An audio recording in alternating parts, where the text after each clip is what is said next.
ਇੱਕ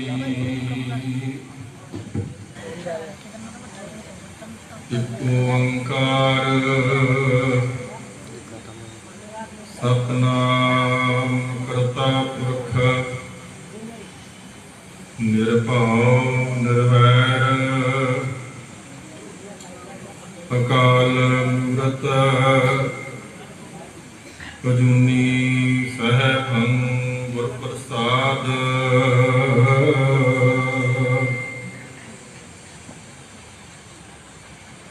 ਰੰਡਾਉਤ ਬੰਦਨ ਕੁਬਾਰ ਸਰਬ ਕਲਾ ਸਮਰੱਥ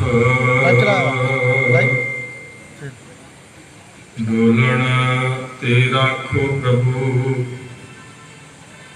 ਨਾਨਕ ਦੇ ਕਰ ਹੱਥ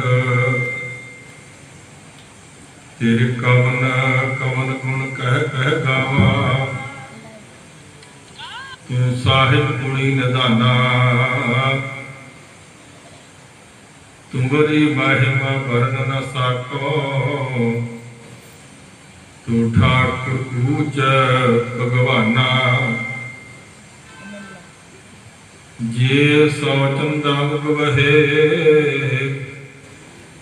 ਸੂਰਜ ਚੜੇ ਹਜ਼ਾਰ ਏਤੇ ਚੰਨ ਹੋਦਿਆ ਗੁਰ ਬਿਨ ਘੋਰ ਅੰਧਾਰ ਕਹਾ ਬੁੱਧ ਪ੍ਰਭ ਤੁਸ਼ ਹਮਾਰੀ ਵਰਨ ਸਕੇ ਮਹਿਮਾ ਤਿਹਾਰੀ ਹਮ ਨਾ ਸਕਤ ਕਰ ਸਿਫਤ ਤੁਮਾਰੀ आप लिहो तुम कथा सुधारी जिसमें अमृत ज्ञान है माणक भगत वैराग गुरु ग्रंथ साहब उदद बंदों कर अनुराग गुरु ग्रंथ साहब उदद ਬੰਦੋਂ ਕਰ ਨਿਰਾਗ। ਵਾਹਿਗੁਰੂ ਜੀ ਕਾ ਖਾਲਸਾ ਵਾਹਿਗੁਰੂ ਜੀ ਕੀ ਫਤਿਹ। ਪਰਮ ਪੂਜੀ ਪਾਦ ਵਾਲੀ ਕੁਲਿਆਲਮ ਹਜੂਰੇ ਅਨਵਰ ਸਰਵਰੇ ਕਾਇਨਾਤ ਗਿਆਨ ਦੇ ਸਰੂਪ ਗੁਰਤਾ ਗੱਦੀ ਤੇ ਵਿਰਾਜਮਾਨ ਸ਼ਬਦ ਅਵਤਾਰ ਧੰਨ ਧੰਨ ਸ੍ਰੀ ਗੁਰੂ ਗ੍ਰੰਥ ਸਾਹਿਬ ਮਹਾਰਾਜ ਜੀ ਦੀ ਪਾਵਨ ਪੁੱਤਰ ਬਾਹਰ ਕਾ ਸੁਭਾਇਮਾਨ ਸਤਸੰਗੀ ਜਨਮ ਭਾਗੇ ਹੋ ਧੰਤਾ ਯੁਗ ਹੋ ਜਿਨ੍ਹਾਂ ਨੂੰ ਸਾਹਿਬ ਸ੍ਰੀ ਗੁਰੂ ਗ੍ਰੰਥ ਸਾਹਿਬ ਪਾਤਸ਼ਾਹ ਜੀ ਦੀ ਸ਼ਰਨ ਪ੍ਰਾਪਤ ਹੋਈ ਹੈ। ਸਾਮਾਂ ਦੇ ਰਾਤਰੀ ਦੇ ਦੀਵਾਨਾਂ ਦੀਆਂ ਹਾਜ਼ਰੀਆਂ ਭਰ ਕਰਕੇ ਗੁਰਬਾਣੀ ਦਾ ਆਨੰਦ ਰਸ ਮਾਣ ਰਹੇ ਹੋ। ਆਰਤੀ ਆਰਤੀ ਦਾ ਕੀਰਤਨ ਸਰਵਣ ਕੀਤਾ ਹੈ।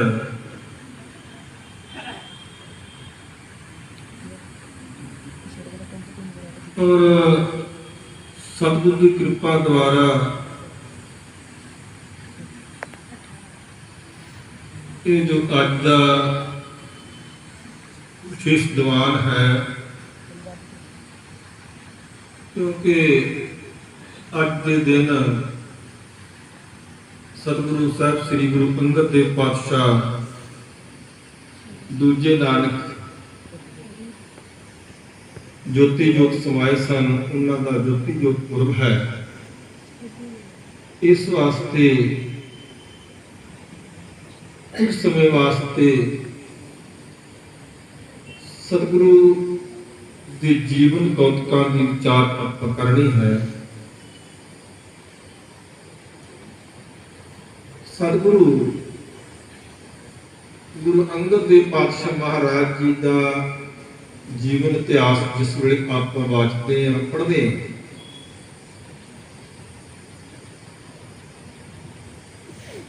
ਤੇ ਉਹਨਾਂ ਦੇ ਜੀਵਨ ਦੀ ਇੱਕ ਅਹਿਮ ਘਟਨਾ ਹੈ ਕਿ पिता पुरखी जिहड़े विचार ने वो धार्मिक ने, सुभाव अध्यात्मिक वृत्ति वाला है, पर दुनियावी पक्ष अनुसार उस धार्मिकता दे विच हाले कर्म कांड करते हैं। कहण तो भाव कि धार्मिक विचारां दे धारनी होण तो परिवार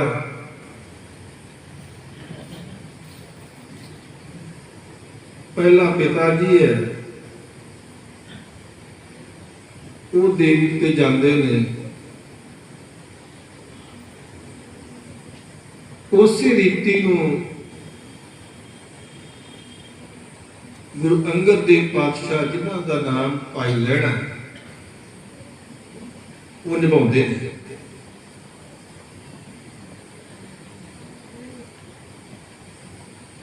पर एक दिन उन्हां दे जीवन विच ऐसी घटना वापरी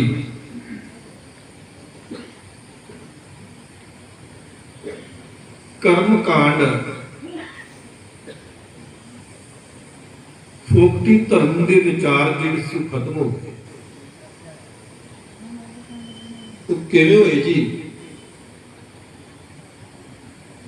जिस वेले उन्होंने भाई जोधे कोलों गुरु नानक साहब पातशाह महाराज जी के अगमी बोल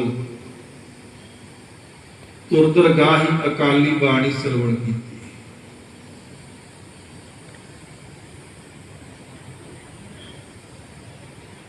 बाणी सुनी है। वो जो बाणी सुनी है उस बाणी की जीवन की कसौटी में कोई ऐसा जीवन वाला मनुख है, वो भी उन्होंने भाई शीह के जीवन विचों तके है। बच फिर की सी, फिर दाता पावन ही है। अज विचार फ्री है,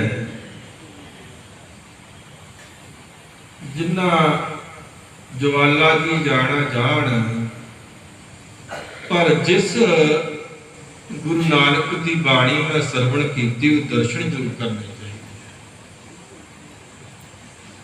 संकेत बेनती करा,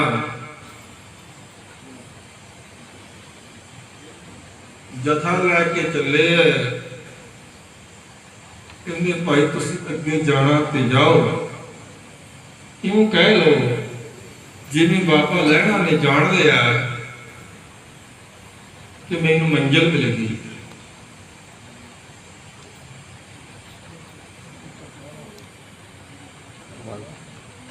कहते जी इत्थे गुरु नानक साहब पातशाह रहंदे ने, उन्होंने दर्शन करने हैं।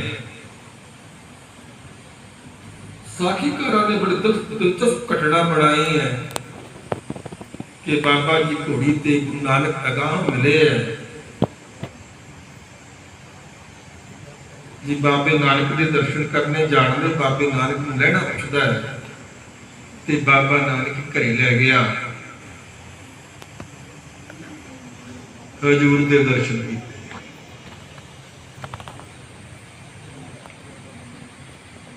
गुरु नानक साहब के दर्शन किए, गुरु नानक जल का हो गया बाबा लहणा।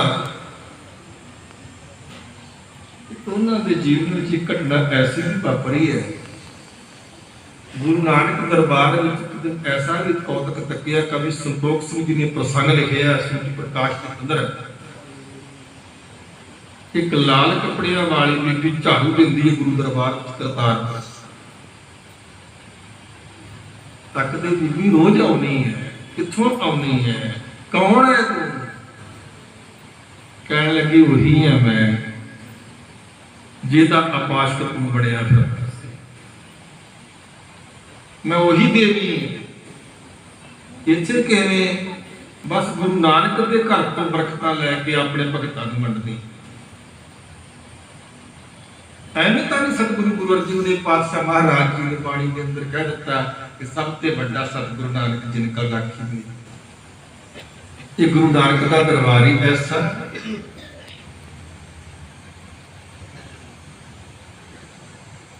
फिर की सी बाबा लैणा गुरु नानक दे हो गए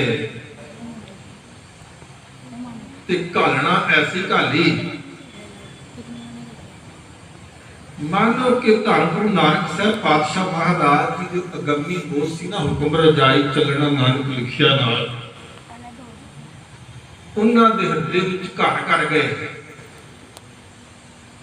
ते अपने मालिक दा अपने गुरु दा हुक्म मनना किवें है ये सिखना होवे ते गुरु अंगद देव पातशाह दे जीवन तो सिखो। ऐम घटना कह के मैं अगे चला इतिहास जिक्र आउंदा है सतगुरु गुरु नानक साहब रावी नदी रावी दरिया में इशनान पे करते रहे ते बाबा लैणा जी बस्तर फड़ के खड़े ने लैणिया इत्थे खड़ा रहो असीं इशनान कर लईए। गुरु नानक इशनान करते ने सेवक बाबा लैणा खड़ा है ते बादशाह नहीं आ गया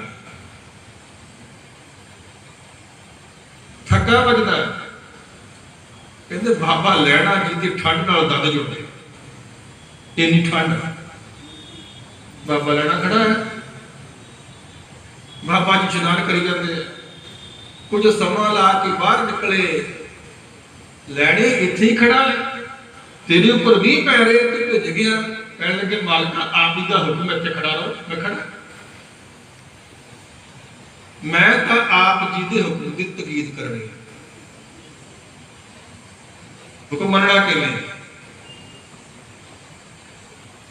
जो पर कहे सोई पल मानो सिर मत्थे प्रमाण किया इन्हें भी इतिहास में आता है जिस वे बाबा श्री चंद कहते हैं पुत्र किकर ते चढ़ जा मठियाई टपकेगी कहते बापू किकरा तो मठियाई टपकती है बाबा लक्ष्मीदास ਨੂੰ ਕਹਿੰਦੇ ਉਹ ਵੀ ਜਵਾਬ ਦਿੰਦੇ ਆ ਤੇ ਜਦੋਂ ਲਹਿਣਾ ਚੜਨ ਲੱਗਦਾ ਹੈ ਤੇ ਬਾਬਾ ਸ੍ਰੀ ਚੰਦ ਬਾਹ ਫੜ ਲੈਂਦਾ ਹੈ ਲਹਿਣਿਆ ਤੈਨੂੰ ਕੀ ਹੋ ਗਿਆ ਕਦੀ ਦੇਖਿਆ ਹਲੇ ਤੱਕ ਕਿਕਰਾਂ ਦੇ ਉੱਪਰੋਂ ਮਠਿਆਈ ਟੰਗਦੀ ਹੈ ਡਿੱਗੀ ਹੈ ਕਹਿਣ ਲੱਗੇ ਸਤਿਕਾਰ ਤੋਂ ਬਾਬਾ ਜੀ ਆਪ ਮੇਰੇ ਮਾਲਕ ਦੇ ਪ੍ਰਜੰਦ ਹੋ ਮੈਨੂੰ ਇਸ ਗੱਲ ਦਾ ਵਾਸਤਾ ਨਹੀਂ ਹੈ कि किकरा नाल कभी मिठाई लगी या टपकी नहीं टपकी ये तो मेरे मालिक का हुक्म है जे मेरा मालिक कहता तो टपकेगी जरूर मिठाई किकर तो डिगे या ना डिगे मैं तो अपने मालिक का हुक्म दिता रहो बच्चा भाव हर एक कसवट्टी ते बाबा लहना पूरा उतरिया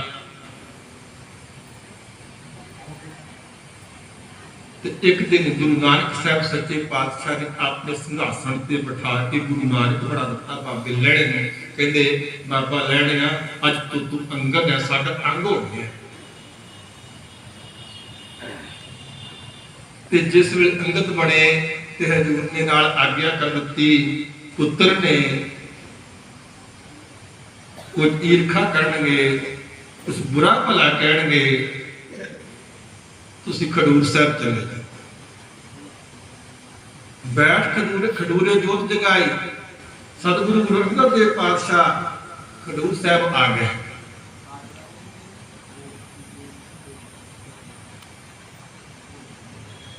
ते भट्ट साहब अपने सवैये दे विच कथन करते हैं कि गुरु अंगद देव पातशाह महाराज जिस वेले सवेरे अमृत वेले इशनान करके संगतां नूं दर्शन देंदे ते जेड़ी जेड़ी संगत के ऊपर मेरे हजूर मालिक की आमे दृष्टि पै जाती सी ना देखो दृष्टि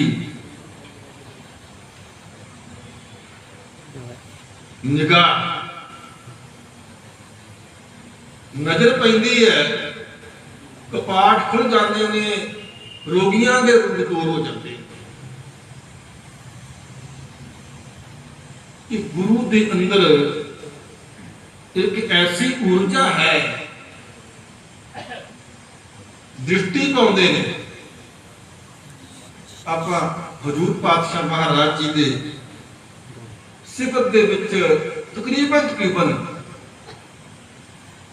ये बोल उच्चारण करते सो कहो टल सेरिय एन सहज सुभाए दर्शन परसै गुरु कै जन्म मरण बंधे।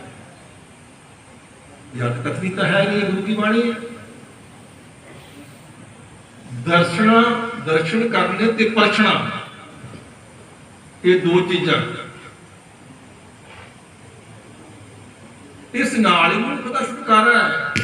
ऐसी दृष्टि है मेरे मालिक गुरु अंगद देव पातशाह जी दिते बचन ऐसे पक्के, उन्हां दे वाक जिहड़े ने अमोघ बाण ने तीर की तरह वजदे ने। इतिहास जिक्र होंदा है मल खाड़ा जिहड़ा स्थान है कदे उहदे लागे एक चौधरी का घर है। इतिहास चौधरी का नाम है मलूका चौधरी।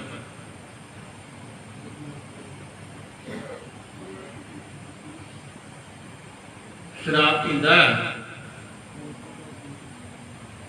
ते शराब पीण करके मिर्गी का दौरा पैंदा है, बड़ा परेशान होंदा है।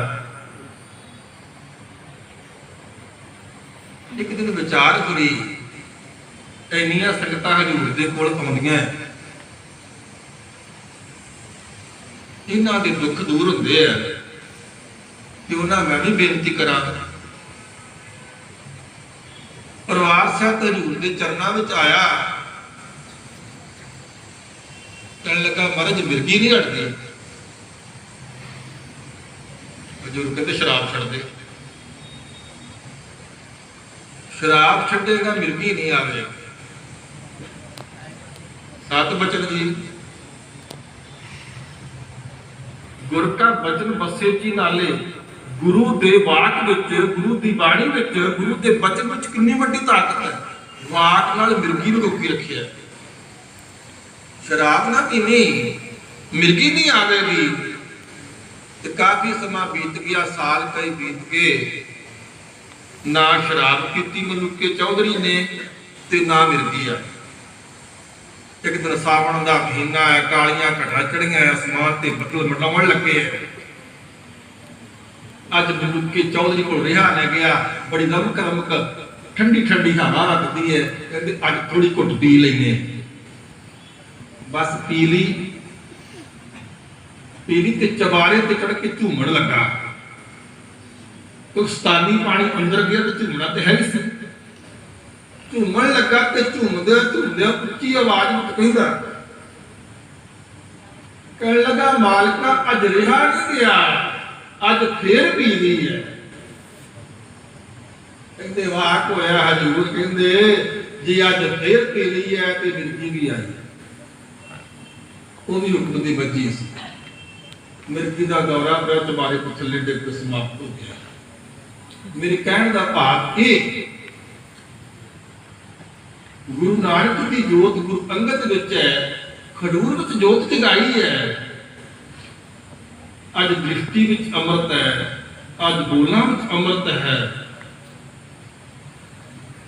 कृपा बरस रही है।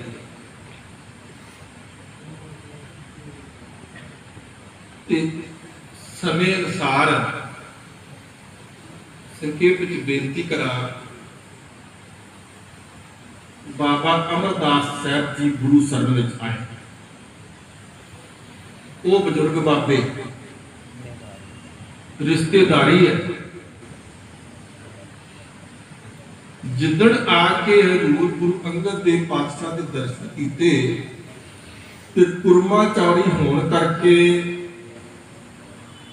अगाल गुरु अंगद देव पातशाह सिंघासन तो उठ के गुरु बाबा अमरदास पातशाह नूं जफ्फी पा के गलवखड़ी पा के मिलने लगे कि बाबा अमरदास महाराज दे चरण पड़ गुरु अंगद देव क्यों पढ़े जी। कहने लगे हजूर मैं कुरमा चारी नहीं निभाउण आया, मेरी जगह आप जी के चरणों विच रख लियो। दीन दयाल ढह पे द्वारे झुकना आ जाए। बाबा अमरदास गुरु अंगद देव पातशाह के चरणों च झुकिया ते गुरु अंगद देव पातशाह महाराज जी ने बाबे नूं ऐसा खाया, अपने सिंघासन ते बिठाता। गुरु नानक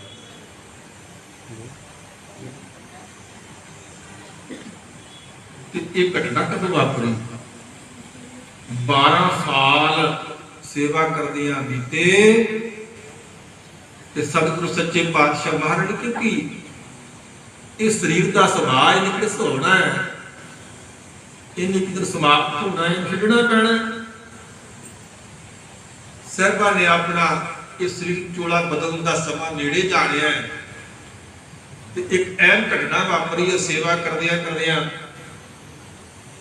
ਜਿਸ ਦਿਨ ਬਾਬਾ ਉਹ ਜਲਾਹਿਆਂ ਦੀ ਖੱਡੀ ਦੀ ਕਿੰਨੀ ਨਾਲ ਅੜ ਕੇ ਡਿੱਗ ਪਿਆ, ਪਾਣੀ ਦੀ ਗੱਗ ਡੁੱਲਣ ਨਾ ਦਿੱਤੀ ਤੇ ਥੋੜਾ ਜਿਹਾ ਸਮਾਂ ਲੇਟ ਹੋ ਗਿਆ। ਹੇਰੜਾ ਪੱਖ ਸੀ ਤੇ ਜਾ ਕਰਕੇ ਜਦੋਂ ਗੁਰੂ ਅੰਗਦ ਦੇਵ ਪਾਤਸ਼ਾਹ ਨੂੰ ਇਸ਼ਨਾਨ ਕਰਾਉਣ ਲੱਗੇ ਤੇ ਬਾਬਾ ਗੁਰੂ ਅੰਗਦ ਦੇਵ ਪਾਤਸ਼ਾਹ ਕਹਿਣ ਲੱਗੇ, ਬਾਬਾ ਅਮਰਦਾਸ ਪਾਤਸ਼ਾਹ ਨੂੰ ਕਹਿਣ ਲੱਗੇ, ਬਾਬਾ ਅੱਜ ਲੇਟ ਹੋ ਗਿਆ। ਬਾਬਾ ਕਹਿੰਦਾ, ਬਾਬਾ ਜੀ ਅੱਜ ਮੈਂ ਡਿੱਗ ਪਿਆ। ਸਭ ਕਹਿੰਦੇ ਉਸੇ ਉਡੀਕ ਵਿੱਚ ਸੀ, ਤੂੰ ਕਦੋਂ ਡਿੱਗੇ ਤੇ ਤੈਨੂੰ ਜੱਗੇ ਨੂੰ ਬਿਠਾ ਕੇ ਸਿੰਘਾਸਣ ਤੇ ਬਿਠਾਇਆ। 29 ਮਾਰਚ 1552 ਨੂੰ ਸਤਿਗੁਰੂ ਗੁਰੂ ਅੰਗਦ ਦੇਵ ਪਾਤਸ਼ਾਹ ਮਹਾਰਾਜ ਜੋਤੀ ਜੋਤ ਸਮਾਉਂਦੇ ਨੇ, ਪਰ ਉਸ ਤੋਂ ਪਹਿਲਾਂ ਆਪਣਾ ਜਾਨਸ਼ੀਨ ਉਹ ਗੁਰੂ ਨਾਨਕ ਪਾਤਸ਼ਾਹ ਮਹਾਰਾਜ ਜੀ ਦੀ ਜੋਤ ਜਿਹੜੀ ਹੈ ਉਹ ਗੁਰੂ ਅਮਰਦਾਸ ਮਹਾਰਾਜ ਦੇ ਅੰਦਰ ਟਿਕਾ ਕਰਕੇ ਅੱਜ ਦੇ ਦਿਨ ਮੇਰੇ ਮਾਲਕ ਹਜ਼ੂਰ ਪਾਤਸ਼ਾਹ ਭਾਣਾ ਵਰਤਾ ਜਾਂਦੇ ਨੇ। ਜੋ ਜਲ ਮੈਂ ਜਲ ਪਾਇ ਕਾਨਾ ਤੋਂ ਜੋਤ ਸਮਾਨਾ। ਇਸ ਪ੍ਰਕਾਰ ਸੱਚੇ ਪਾਤਸ਼ਾਹ ਮਹਾਰਾਜ ਜੀ ਜੋਤੀ ਜੋਤ ਸਮਾ ਦਿੰਦੇ ਨੇ। ਸਤਿਗੁਰੂ ਸੱਚੇ ਪਾਤਸ਼ਾਹ ਮਹਾਰਾਜ ਜੀ ਦਾ ਜੀਵਨ ਇਤਿਹਾਸ ਕਰਦੇ ਅੰਦਾਜ਼ ਨੇ ਕੰਮ ਕਰ ਹੋਈਆਂ। ਸਾਧ ਸੰਗਤ ਸਤਿਗੁਰੂ ਸਾਹਿਬ ਦੀ ਬਖਸ਼ਣ ਨੂੰ ਬਖਸ਼ ਲੈਣਾ ਜੀ। ਭੁੱਲਾਂ ਚੁੱਕਾਂ ਦੀ ਮਾਫੀ। ਵਾਹਿਗੁਰੂ ਜੀ ਕਾ ਖਾਲਸਾ, ਵਾਹਿਗੁਰੂ ਜੀ ਕੀ ਫਤਿਹ।